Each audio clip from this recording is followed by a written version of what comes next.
Quand l'attirance n'est pas réciproque, comment faire?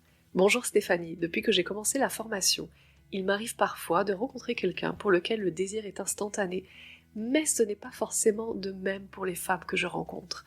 Comment gérer la petite étincelle?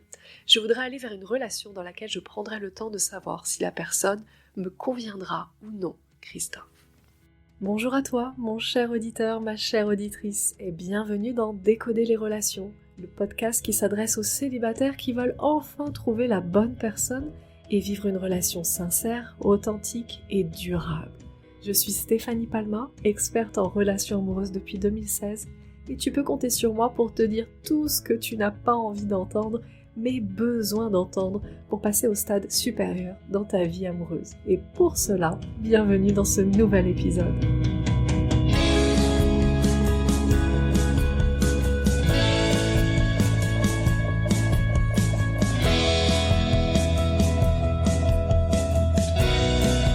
Ici, dans le partage de Christophe, ce que je trouve super intéressant, c'est que, en effet, on ne peut jamais savoir si la mayonnaise va prendre, en fait, si la sauce va prendre chez l'autre personne.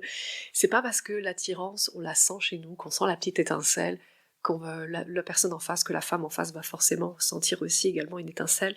Et ça fait vraiment, mais vraiment partie de la vie. C'est-à-dire que bien tenter quelque chose avec une femme, ressentir de l'attirance par rapport à cette femme-là, et voir que cette attirance n'est pas partagée par la femme en face, eh bien ça fait vraiment partie de la vie, et c'est ce qu'on peut potentiellement aussi appeler le rejet, c'est-à-dire que la femme en face, elle va pas dire oui, hein, pour une relation, en général elle dit non, d'autant plus lorsque si tu te retrouves dans cette même situation, mon cher auditeur, pour toi, ce qui se passe dans cette situation que je te décrypte, c'est que, en fait, quand toi, tu ressens de l'attirance et que c'est pas partagé, tu la mets sur un piédestal et tu t'écrases par rapport à elle, tu fais les deux en même temps. C'est-à-dire, automatiquement, quand l'attirance n'est pas au même niveau pour les deux, eh bien, il y a un déséquilibre. Et une relation ne peut pas démarrer avec un déséquilibre d'attirance. C'est impossible, en fait. Impossible. Une relation pourrait démarrer avec un tout petit déséquilibre, mais vraiment, du style, admettons que l'homme est attiré par la femme à 9,2 sur 10, d'accord? Et la femme est attirée par l'homme à 9 sur 10. Et là, oui, la relation peut démarrer. Mais lorsque on se retrouve face à quelqu'un et on ressent quelque chose, ça nous est tous arrivé, et moi la première, hein, de ressentir quelque chose pour quelqu'un. J'ai des souvenirs de quand j'étais célibataire, d'avoir un gros crush sur quelqu'un, et ça m'est pas arrivé qu'une seule fois, et que l'homme reste complètement indifférent en fait, mais genre totalement, c'est-à-dire qu'il n'a pas d'attirance pour moi, amicalement pourquoi pas, mais attirance plus qu'amicale, c'est-à-dire pour éventuellement une relation intime, une relation amoureuse, intime émotionnellement parlant, intime mentalement parlant, intime sexuellement parlant. Eh bien, quand il n'y a pas de réciprocité, dans ces situations-là, il y a un réel déséquilibre qui se crée. Et à partir du moment où le déséquilibre se crée, ce qui se passe, c'est qu'il ne peut pas y avoir de relation. Il ne peut pas y avoir de relation. Parce que, imagine-toi, toi, tu te sens attiré par elle à 9 sur 10, d'accord? Moi, j'aime bien mettre des notations parce que ça permet vraiment de comprendre de quoi je parle et de revenir vraiment avec les pieds sur terre pour comprendre exactement. Donc, imagine-toi, d'accord, tu te sens attiré par la femme à 9 sur 10 et elle se sent attirée par toi à 1 sur 10, ok. Pourquoi elle viendrait avec toi? Enfin, pourquoi elle se mettrait avec toi? Pourquoi elle entrerait en relation avec toi si elle est attirée à 1 sur 10 et toi à 9 sur 10? Parce que ce que ça veut dire, ça, en fait, que toi, tu es attiré par elle à 9 sur 10 et que elle est attirée par toi à 1 sur 10, ça veut dire qu'elle a bien plus de valeur que tu en as. Ce qui veut dire que elle a bien plus de valeur aux yeux de la société, aux yeux des autres, aux yeux de tout ce que tu veux. Bien plus de valeur veut dire quoi? Veut dire que elle pourrait t'apporter dans la vie beaucoup plus de valeur que toi tu pourrais lui apporter. Donc pourquoi elle viendrait en relation avec toi? Pourquoi elle accepterait en fait? Est-ce que tu vois que ça fait pas sens en fait quand je te partage ça sous cette forme-là, ça fait pas sens du tout. Et tu comprends que quand une femme n'a pas la petite étincelle en retour, c'est normal qu'elle n'accepte pas. Et c'est normal, après on peut appeler ça du rejet, et c'est ok, quelle que soit la façon dont on appelle ça après derrière, que ce soit du rejet ou pas, c'est normal qu'elle réagisse comme ça. Maintenant, la réalité, c'est que pour pouvoir gérer justement ça, bah, Bah, c'est pas la petite étincelle qu'il faut apprendre à gérer en fait. C'est pas l'étincelle, la problématique. La problématique, c'est pas ça. La problématique, c'est la déception qui suit l'étincelle quand l'étincelle n'est pas partagée. C'est la déception. La déception, c'est quoi? La déception, c'est quand tu te projettes et que tu veux quelque chose et que tu ne l'as pas.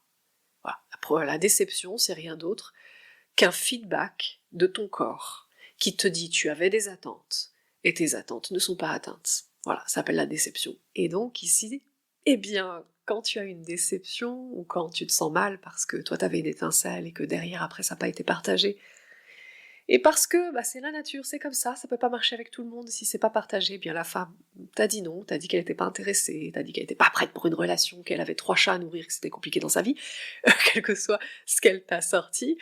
En fait, ici, ce qui est difficile peut-être à gérer, c'est pas tant l'étincelle. L'étincelle, t'as pas besoin de la gérer, t'as juste besoin de la vivre. Juste va vivre cette étincelle. Ne cherche pas à la contrôler, ne cherche pas à la diminuer pour avoir moins mal après derrière. En fait, la vraie problématique, elle est pas là. La vraie problématique, elle est c'est la douleur de la déception. Et c'est même pas la douleur, la problématique, en réalité, c'est l'acceptation de la douleur de la vie. Parce qu'on est vraiment ici, en fait. On est vraiment dans cette problématique-là, ici, dans ce podcast, qui est, d'ailleurs, dans la majorité des questions qu'on me pose, comme par exemple, Stéphanie, elle m'a dit non, comment la faire changer d'avis? Stéphanie, elle m'a rejeté, comment faire face dignement au rejet? En fait, toutes ces questions-là, c'est vraiment, on en revient vraiment à la même source du problème qui est que bah, la vie ça fait pas que du bien. Voilà, désolée en plus je le dis d'une façon, la vie ça fait pas que du bien. La vie c'est le but de la vie c'est pas de te rendre heureux en fait, hein. Le but de la vie bah, c'est de vivre, voilà. Et vivre nécessite plusieurs choses, notamment des choses agréables comme des choses désagréables. Et dans les choses désagréables, il y a la douleur du rejet, la douleur de voir que toi t'as un coup de cœur pour quelqu'un mais que c'est pas partagé, la douleur d'avoir des projections avec quelqu'un parce que t'as un vrai coup de cœur pour quelqu'un et que tu crois vraiment que c'est avec cette personne-là ça pourrait vraiment le faire, et peut-être que ça pourrait vraiment le faire, mais si l'autre personne n'a pas de coup de cœur ou que c'est pas le bon moment, ou quelle que soit la raison, bah ouais, il faut gérer la douleur qui va avec en fait. La douleur d'avoir un non, la douleur de te rendre compte que des projections ne mènent à rien. La douleur aussi d'avoir une femme qui ne sait pas ce qu'elle veut et qui te fait languir comme ça, tu sais, qui te fait attendre, qui te, qui te fait croire que tu pourrais être en couple avec elle. Mais en fait, elle te donne que des miettes, elle te fait attendre, parce que ça aussi, ça arrive. Bah, ça fait partie de la vie, ça fait partie du jeu. Le jeu de la drague, le jeu de la séduction, le jeu de la recherche, de la conquête, de la recherche de la bonne partenaire, ça fait partie du jeu. Mais le jeu n'est pas que plaisant en fait, parce que la réalité, c'est que sur Terre, il n'y a pas que des choses plaisantes, il n'y a pas que des choses agréables, il y a aussi des choses désagréables. Et la vérité, c'est que ceux qui arrivent à obtenir ce qu'ils ont toujours voulu obtenir, et que toi aussi tu as toujours voulu obtenir, c'est-à-dire une relation absolument merveilleuse, avec une femme absolument merveilleuse, eh bien, ces personnes-là qui arrivent à obtenir ça, ce sont des personnes qui arrivent à se relever vite quand ils ont de la douleur. C'est pas des gens qui ne vivent pas de la douleur, hein. C'est pas des gens qui se lèvent le matin et tout leur réussit.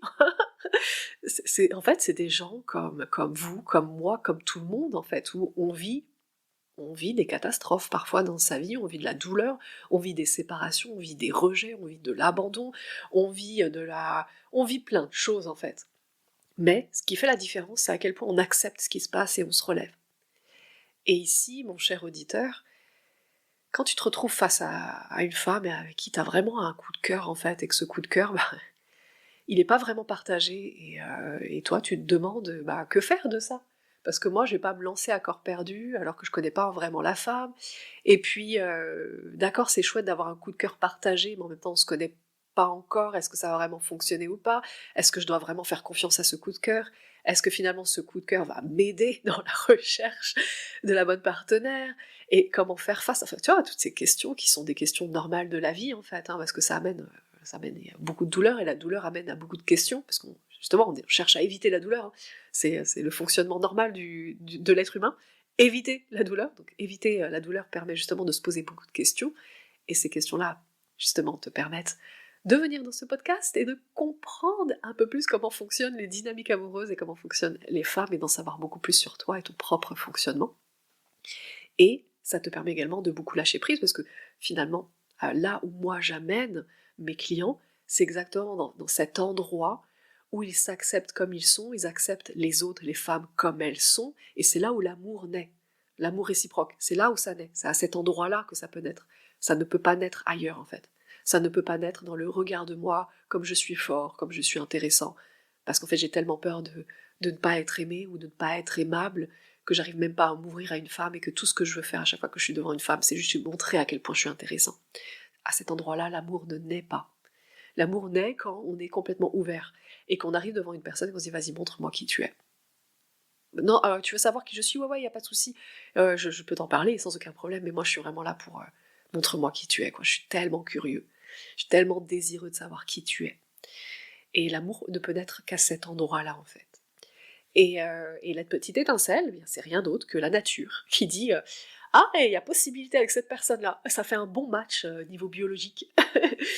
Et parfois c'est réciproque, parfois c'est pas réciproque, mais l'étincelle n'est pas le problème.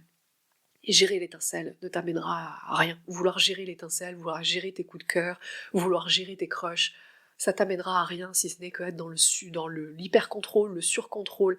Et ça t'amènera à rien du tout, parce que l'amour ne naît pas dans le surcontrôle. L'amour naît dans le lâcher-prise, en fait, dans l'ouverture totale à l'autre. Et pour s'ouvrir totalement à l'autre, faut accepter l'autre exactement comme il est. Mais genre exactement. C'est-à-dire avec toutes ses imperfections, tous ses défauts, tous ces trucs qui te cassent les bonbons à donf. Et je sais de quoi je parle, parce que je parle de ma relation, c'est-à-dire accepter toutes les choses magnifiques de l'autre, mais aussi tout ce qui fait chier. Ouais, et ça, c'est de l'amour. Être en capacité de regarder l'autre, de le regarder dans les yeux, et pour toi de la regarder dans les yeux, et de voir toutes les imperfections de l'autre, de voir à quel point l'autre n'est pas exactement comme tu voudrais qu'il soit, et de continuer à faire le choix de l'aimer quand même, de l'aimer malgré tout, et de continuer à faire le choix de faire des efforts pour l'aimer malgré tout, et pour être avec cette personne, et pour faire les efforts de quand même soi-même devenir la bonne personne pour cette personne en face que tu vois, qui n'est pas 100% la bonne personne, parce que ça n'existe pas 100% la bonne personne en fait, ça n'existe pas. Tout ce que tu veux c'est tenter, te rapprocher du 100%, mais que tu n'atteindras jamais, parce que ça n'existe pas sur Terre. Voilà, donc l'endroit où j'amène tous mes clients, c'est cet endroit-là. L'endroit de l'acceptation, l'endroit du lâcher-prise. Et on ne peut faire ça qu'en comprenant réellement les dynamiques amoureuses et qu'en sortant de tout ce qu'on peut malheureusement apprendre par la société avec les films, les livres, des histoires romantiques, de l'amour ça doit être comme ceci ou ça doit être comme cela. Et non, s'il y a bien une règle en amour, c'est qu'il n'y a pas de règle. Voilà. S'il y a bien une règle en amour, c'est qu'il n'y a pas de règle. On peut aimer comme on veut, on peut très bien aimer quelqu'un qui ne nous aime pas en retour, et on peut très bien être heureux comme ça. En fait, on peut très bien. Ce qui ne nous rend pas heureux, c'est la non-acceptation. C'est pas le comportement de l'autre qui nous rend pas heureux. C'est pas le fait que l'autre n'a pas de crush pour nous en retour qui nous rend pas heureux. Ce qui nous rend pas heureux, c'est la non-acceptation de la situation. C'est la non-acceptation du comportement de l'autre. C'est ça qui nous rend pas heureux. Donc oui, on peut être heureux en fait dans toutes les situations, dans n'importe quelle situation, parce que le bonheur ne dépend que de nous et de notre capacité à ne pas changer ce qu'on ne peut pas changer, et de notre capacité à accepter les choses comme elles sont, sans vouloir les changer. Sur ce, mon cher auditeur, je t'embrasse fort, passe une magnifique journée, et je te dis au prochain podcast.